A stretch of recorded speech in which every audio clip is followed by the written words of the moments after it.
Okay, another really good question.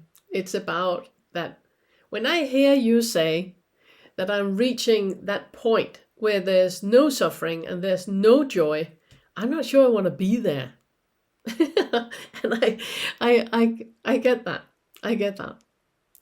Um, the thing is that where you're at right now, you are in the delusion that there is an I that can create sadness or can create joy.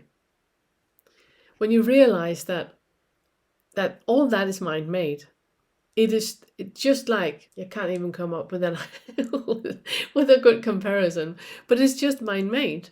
It's mind made. It is Deadpool believing he's real.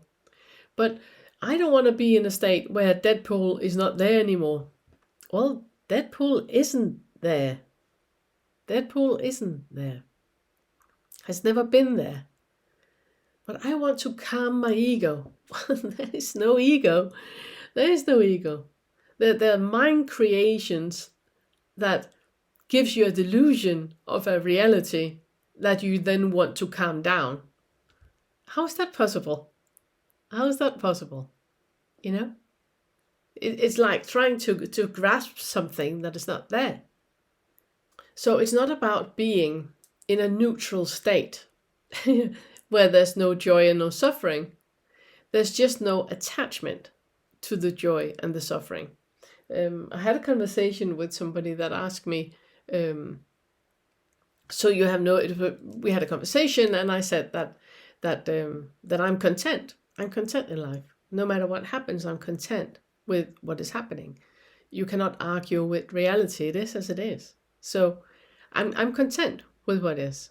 And the person got really, really offended by that. And asked me, so you have no suffering? And I was like, yes, of course I do. Of course I do. I'm just not identifying with it. It is not something that is happening to me, it's just happening. Which means that even with my suffering, I'm content with what is happening. And it's a bit what this question is about. That it's not that you reach a neutral state where you're not happy or you're not sad. You're just not identifying with it anymore.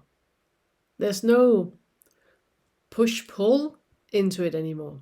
It just is. So there's nothing that is not supposed to be there. It is there, and it's fine. And basically that's it. So, yeah,